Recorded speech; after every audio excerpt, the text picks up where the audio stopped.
talk about today, as spring is upon us and everyone starts getting back out in their yards, is how to kind of take away some of the aches and pains that we all get after gardening.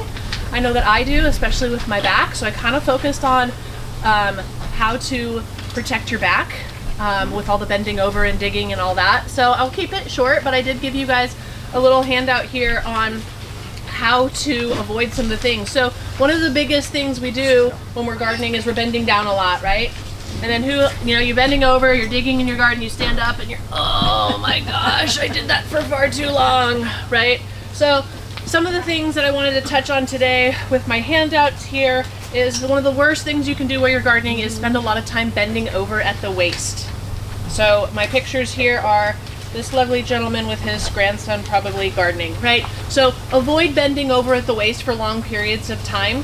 Get a bucket or a bench or a box or a soccer ball or anything and get down closer to your plants so you can squat, right? Sitting on something is going to help take the mechanics of bending over and making all those muscles work way too hard for way too long, help you stand back up and be more comfortable. So the other thing is when you're squatting down, getting closer to your garden bed or plant or whatever, don't be afraid to get your legs nice and wide, right? Keep those legs nice and close together, then you can't get close enough to your plant. So sit on a stool, sit on a box, sit on a bucket, something, get your legs really, really wide. It's a great hip stretch. It also gets you closer to your plants and takes off the leverage from hurting your back. Questions? Yeah, get low. They make lots of garden stools. I personally just use a bucket. So that can help a lot. And it also takes some of the pressure off your knees and your hips. Sitting down will help you a ton. So that's one of the things you can do. The next thing that always hurts people's backs, mine especially, as I'm about to go home and shovel some soil today, is digging, right? So when you're digging, if you're shoveling, moving a plant, moving soil, gravel, whatever, you want to lift with your legs and not your back, right? So I've got some pictures here of what to do and what's not to do. Speaking of protecting your back, one of the biggest things you can do to help protect your back while you're gardening is use your tummy muscles, right? We always think about using our arms, using our legs, just simply by sucking your tummy in like you're trying to fit into a tight pair of pants or you're trying to hollow your belly, right? Pull that belly button back and in towards your spine as you're digging, as you're bending over. That's gonna help keep your back flat and it's gonna help take away some of that soreness that you have at the end of your gardening adventure. Questions on that? No? Okay. I did provide some stretches here just to kind of help because I know that I have back pain after I spend a day in the yard and I imagine that you guys all have a lot too. So I just provided a little handout here for some stretches to get things loosened up. I can run through them as I typically do. You guys can all read them, but laying on the ground is the best way to stretch while you're gardening and doing it during your gardening adventure and not waiting until you wake up the next day and you're really sore. Just laying on your side, putting your hands together and rotating your spine is a great way to open things up. We always think about our low back, we forget about our mid back, but when we're bending over doing something, we're using all those muscles between our blades and those muscles like to get nice and tight as well. So there's this rotational one, laying on your side, we call it open book. Another one called cat-cow. Just getting your body moving and away from this bent over positioning and loosening things up. So you're going to round your back when you're on your hands and knees and then you're going to extend your back. Kind of like a yoga pose. It's a perfect little break in between if you're on your hands and knees, which is also a great position to be in. Just round your back and arch your back a couple of times. Keep things moving. The thing that causes a lot of our back pain after bending over or being on our hands and knees for a long period of time is just being in one position. So periodically moving will help quite a bit. And then lastly, on the back page there, child's pose. Okay, so go onto your hands and knees and just drop back onto your butt to get a nice stretch through the back. You're already down there anyways, so wear jeans or something that you can get onto your hands and knees. Stretch those back muscles, that will help quite a bit. And then lastly, I love this one because we don't spend enough time looking up at the sky. Lay on your back, pull your legs up to your chest, and look at the beautiful blue sky. It's the best way to stretch while you're gardening. And you know, my kids are older now, but when kids are little, they're constantly on their back, laying in the grass, looking up at the sky. It's so relaxing. So when you're done with your gardening day, or even just taking a break, lay on your back, pull your legs up to your chest, and just enjoy the sky. So that's all I had for you. And I wanted to kind of open it up to specific questions. I'll hang out for a little while. You guys can talk to me. I love to talk plants. That's why I wore my shirt today. So that's all I had for you. Yes. Hey, Lori, good to see you here. Hi. Thanks for coming. I have 2 questions. What about my poor hands in the reading? And then also, can you recommend like every 15 minutes, every hour, wait till something twinges, or what's a good kind of way to incorporate that? Yeah, you definitely don't want to wait until something twinges, because at that point it's too late. So I would say maybe every half an hour, just take a quick break. It doesn't have to be very long. You can take that opportunity to grab a drink of water. But you want to try and stretch as you go, so that at the end of your day, you're able to walk upright, or the next day you're able to walk upright. So doing a little bit of stretching throughout your gardening will definitely help, or whatever activity you're doing. If you're doing it for an hour or 2, it would help just to take a quick break, get those muscles in those joints in a different position. When it comes to hands, one of the best things you can do for your hands is just put them together, kind of like a prayer pose here, right? Put your palms together, elbows out, and then drop your hands down. Our wrist flexors get really, really tired from all the digging, gripping, clipping, all those things. So you can stretch this way for your hands. You can do them separately. I often do this prayer pose, which is a nice one. Another thing, when you get thumb arthritis, get some good ergonomic clippers. If you're doing a lot of clipping, that thumb will get really, really annoyed if you're trying to cut through something that's too thick with the wrong pair of clippers. They make some really good ergonomic one, like Fiskars always has a special pair of clippers for arthritis, or one of those ratcheting ones, so it's a progressive click down. You don't have to push as hard. So just stretching your hands throughout your day using good tools will help with that. So are you doing that like an isometric? Are you putting pressure? A little bit. I'm just pushing my palms together. Gentle. So you can, depending on what type of stretch you need, if you're tight, your hands won't go together, right? So you just apply pressure so you feel a stretch here, and you can also get your hands nice and wide. There are muscles in between the bones in our hands here that help with all of our gripping, and those can get really tight. So just pulling your fingers like this and stretching the palms to stretch the muscles in between, getting your fingers apart will be a really nice stretch. Yes. Yeah. A thing which has helped me at least, is before, especially on a cold day before I come for gardening, I usually stretch, Yeah. And that really has all the body parts, stretching, in different ways. I do a little bit of yoga, but that's different. But anyway, the bottom line is stretching, and that really helps me.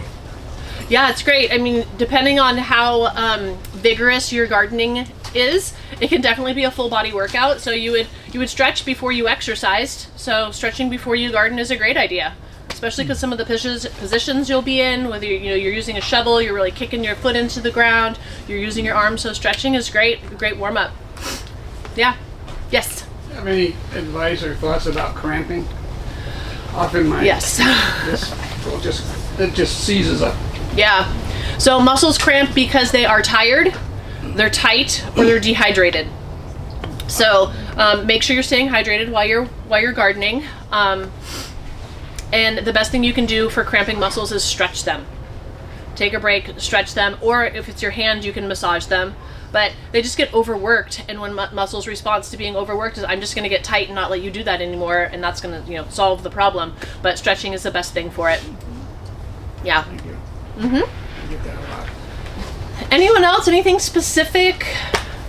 I Yes. kind of want to pile on to what you were talking about regarding lifting. And there's something that we do here at the garden from time to time that I want to try to discourage. And maybe I'm talking mostly to guys, but it could be anybody.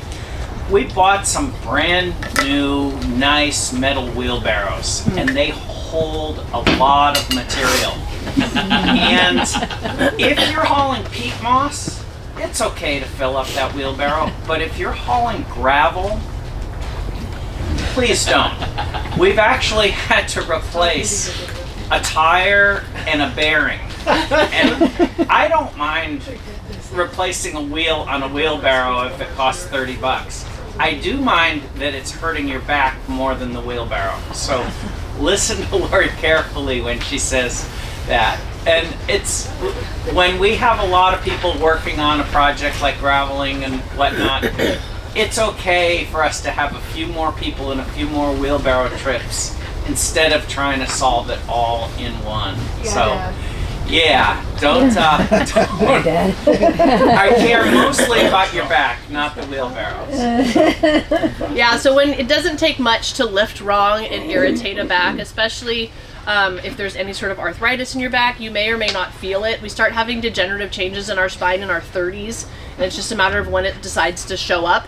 It's a lot more prevalent as we get older, but those moments where you go from bending over, which is considered a flexion, your joints are open, back up to extension, where your joints close down on one another.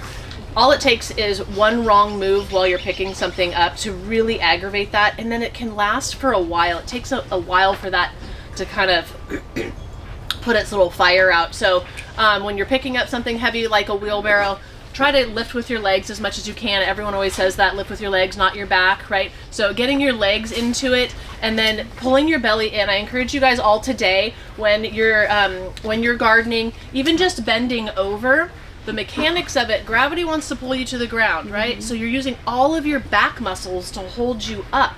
And your back muscles aren't very big, but there's a ton of them. And I mean, everyone's had back pain before, right? It's the worst thing. You can't move. Sometimes it even bothers you to breathe. But if you just pull your belly in while you're bending over, right? You don't have to pull it in very hard. Just suck your belly button in a little bit while you're bending over when you pick something up. And just feel how much more stable it is. You're actually a lot stronger when you do that. It's great for your abs with summer, coming around the corner. Some people start thinking about bathing suit season.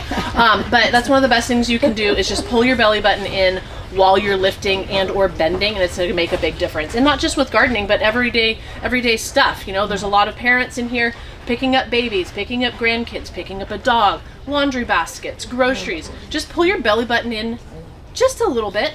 Think about it for a day or so, and just see the difference it makes. It helps a ton. Yes. Would you go over that bending at the knees? I mean, lifting with the knees. I notice in years of work, whatever, they always say this, but people don't really know what they mean. Right. They'll bend, but they'll still lift with the arms first. Yeah. Would you demonstrate or else? Yeah. Or explain? Need a box. She needs a box. No, I can just pretend, it's fine. Okay. So when you're bending with your knees, when you're picking something up, the closer whatever you're picking up is to your body, the easier it's going to be. Think about holding your hand out here for 5 minutes, right? You're not holding anything, you're just holding your arms, but it's leverage. Gravity is playing on your arms, right? You can hold your arms here forever, right? This is nothing. But you get out here, you got this leverage, now there's gravity. So whatever you're picking up, you want to get it as close to your body as you can. And when we say bend your knees, it's bending of the knees. Perfect. Bending at the knees, actually, look at that. It actually starts at your hips, okay? So the best thing that you want to do when you're picking something up, we always say bend your knees. The first thing is going to be to shoot your butt backward, right? Get your shoulders in front of your knees.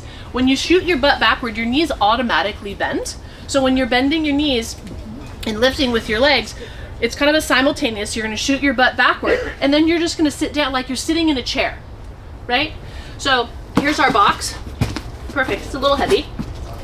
So when you shoot your butt backwards, you bend your knees like you're sitting in a chair, and then you get your box, right? The first thing that you want to do is pull it into you. And now I'm lifting this with my legs.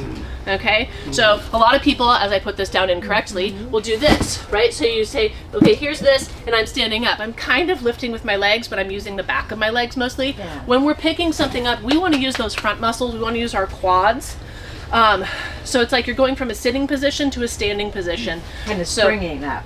Yeah, so when you're picking something up, you want to bend your knees like you're sitting in something, right? You're sitting in a chair. The first thing you're going to do, pull it in close to you, and then stand up. Does that answer the question? Well, the demonstration, yes, perfect. Yeah, so pull it in close to you. That's going to take, and then think about the leverage of it again, right? This box is what? 15 pounds, right? I can hold this box here for quite a long time. But if I put this box out here, now gravity is pulling me down, right? So the closer you can get whatever you're picking up to your center, the better. We refer to the hips, especially in women. Our hips are our power right here, right? We don't have the upper body strength that a lot of the guys do. So getting whatever you're picking up nice and close to your center or your core and using your legs is going to make things a lot easier and safer for you. And if anyone wants like specific cues, we can practice things. If you have a hip or a knee or something. How about sitting down first and then lifting it up? Sitting down like on something? You know, actually, if there is something like this, I'm lifting. I'm sitting down like this and then pulling up straight. Yeah, that's a tough one. You have to have the strength to be able to get off the ground well, in kind of like a lunge position, right? If I were on the ground, I would stand up and then pick it up. It's just a lot easier because then you're adding in balance and all sorts of things. So if you're already on the ground, stand up first and then pick up whatever it is, would be my suggestion. It's a lot harder to pick something up from a lunge type kneeling position. Yes. So the only thing with shoveling dirt would be to have your knees bent Yeah. and your stomach in. So when you're shoveling, if you're shoveling dirt, one of the things is your position, right? So you don't want to stand straight ahead on whatever you're doing. Get in a nice stride, right? And before you put the shovel in, think about using your legs and not your arms. So instead of taking the shovel and going into your pile of soil or gravel or whatever, right? That's all arms, right? Instead, hold your shovel here and move your whole body in. So you're kind of like lunging into it. And that way you're using your legs a lot more, pulling your tummy in. And then when you get your shovel full, my knee is already bent. So now you've got your shovel full. Now all you have to do is stand back up. So that's where I'm using my legs to do the shoveling instead of all arm. Right? So, yes. Don is gonna, because he's got both the short D handle one and the long handle one right next to him, he's gonna hold them up. Do you have any advice on if you're digging something? Well, it's a fork, but it doesn't matter. Just, is there a preference in your mind ergonomically between using the D handle versus the long handle for digging? Well, the longer the handle, the less you have to bend over. Okay. Right? But the more leverage. Yeah. Both for you and for gravity to play on. It's really, like going back to the closer something is to you, the lighter it is, the further away it is. So the longer handle, you've got that weight on the shovel blade, right? It's further away from you. Personally, I use a longer one so that I don't have to bend over as much. But it kind of depends on what you're doing with it. Body size also has a lot to do with it. The taller the person, have a longer shovel. You don't have to bend as much. Yeah. Anything else? I'll add one little thing to the shoveling. Try to avoid twisting. Right? The easiest way to throw your back out is to rotate with weight. So if you're shoveling, right, and then you're putting it somewhere else, like into your wheelbarrow, right? So you're like here, and then you're twisting, right? Easiest way to irritate your back is to twist, especially because we tend to be one side dominant when we're shoveling or even raking, right? So we're constantly going the same direction. It's a really easy way to flare your back up. So instead of twisting like that, so again, you're gonna use your legs, okay? You always wanna make sure your hips are going in the same direction as your shoulders. So you're gonna take your step in, you're gonna get your big scoop of whatever you're picking up, move your whole body to face instead of rotating, right? So move your feet, take a step, you take your shovel, open the hips up with your back leg, go towards your wheelbarrow. So I always compare it to when like vacuuming, raking, anything mopping where you're doing like a repetitive motion. You want to think of more of like dancing with whatever you're using and not pulling it back and forth. So you're going to move your feet. So you're going to step forward, step back. Move your feet is the best thing you can do. And then switch hands. It's good for our brains to try and shovel or rake opposite than we're used to, right? So challenge your brain to use your non-dominant side. Anything else? Yes. Any thoughts on taking NSAIDs beforehand to stop the inflammation? Yeah. But then it happens. You definitely can if you know that you're about to have a whole day adventure in the yard and you're really sore the next day or you have some arthritis. Taking what we call a prophylactic, anti-inflammatory can certainly help with some of the inflammation at the end of the day, especially if there's arthritis in knees, hips, or hands. That can help. But you're not worried about it masking pain that then you work through and then it hurts. No, because it's an anti-inflammatory, so it's not a painkiller. I would advise away from taking a painkiller, or like a Tylenol would definitely reduce your pain. But the anti-inflammatory is just going to reduce the inflammation. So it's actually being more helpful than that something that would be masking pain. An anti-inflammatory is not going to mask the pain. And if you're having that much pain after your gardening day, take breaks. I set a timer on my phone. Yeah, taking breaks is a good idea. I very easily get lost in my yard. I had to get called in last night because I was out there putting down all my slug baits to try and keep them away from my hostas that are perking through the ground. It's like, okay, it's dark, you need to come inside. Yeah. So, yeah, I get lost out there easily. Anything else? I'll hang out for a while if you guys have a specific question about an injury or something non-related to gardening or related to gardening. All right. Thank you. Thank you so much.